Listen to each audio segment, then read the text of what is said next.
Bob, the owner, has agreed to give us a little tour of the facility. A little bit about the sugar, you said? Yep, we're sending sugar up for tomorrow's run. It's a lot of sugar. It says Reed Andrew at the Museum of Root Beer in Wisconsin Dells. Here we are getting on to I-9094.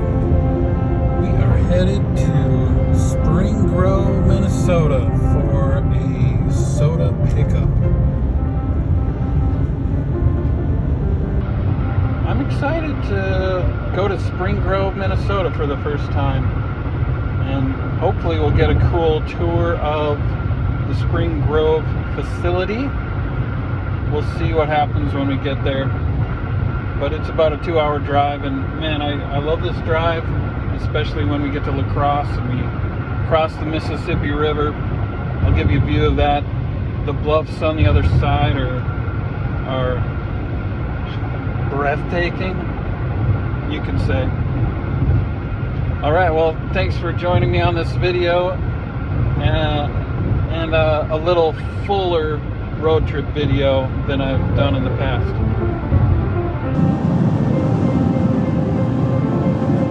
This is it. We're crossing the Mississippi.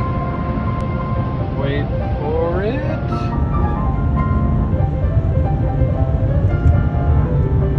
Here's the road to Spring Grove.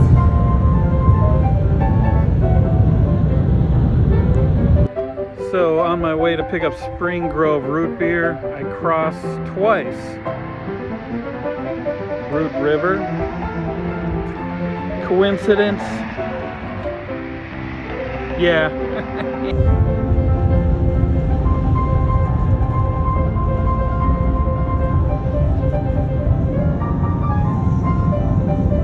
I see Spring Grove up ahead. Check it out.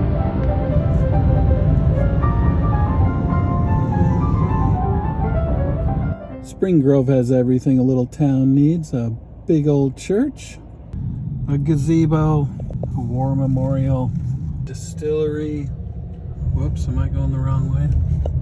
Quick Trip, a really cool cinema.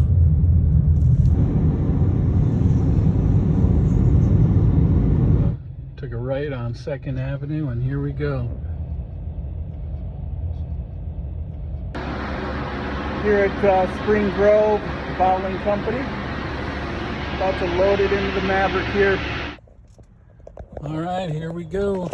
All packed up. Got 12 cases in there. All the rest in there. Bob, the owner, has agreed to give us a little tour of the facility. So let's go check it out. This is Bob. Hello. A little bit about the sugar, you said? Yep, we're sending sugar up for tomorrow's run. This is how we get it upstairs. It's a lot of sugar. We mix it all upstairs, and then we'll put in the concentrates, and we'll send it down into the carbo mix, and then into the cooling tank, and then it goes into the filler as well. So once it gets into the filler, it fills bottles, and the bottles will come in clean, and they'll go out filled, and they'll go into the packaging line. Awesome. Yep. Could you tell me about the root beer? We were talking about the recipe that Spring Grove uses. We get all of our concentrates from a company, and they make them per our recipes, and the recipes for our sodas go back as far back as that 1895. And so we try not to diverge off those recipes at all. Wow.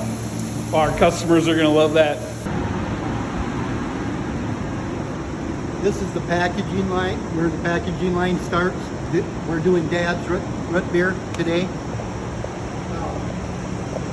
It'll run about, it's running today at about 150 to 160 bottles a minute. Wow. And you said neck labeling, is that what this is? Yep, that's the neck label. Starts out with the back, then it puts on the front, then it puts on the neck. Then it'll go down into an air rinser, and then into the filler. Bottles come out, go into the filler room right here, then they come out this other side into the case packer. In our museum, we have a little video showing a bottling line. If we had a bigger museum someday, I would love like bits and pieces of a bottling line, showing bottles moving. But this is pretty big. I don't know how much I could actually get into as a display. Oh, as far as equipment went? Equipment, yeah, and having bottles running on a conveyor like we have here. Yeah, you just got to make a loop. Yeah. Any recommendations on piecing something like that together? Finding an old filler, and I'm always looking for equipment, so you never know what I find. But an old filler, and then just have them run in and go around the filler and just make a nice little loop. Okay. For people to watch them go through. So yeah, just catching one little phase. Well, that was a great tour. Thank you, Bob. And hey, Bob has a presentation for the museum. I've got a sign I'd like you guys to have, and if you can hang it up and at the museum, I think that'd be pretty cool to get Spring Grove represented properly. Definitely. Thanks, Bob, and thanks a lot for the time. Absolutely, appreciate it.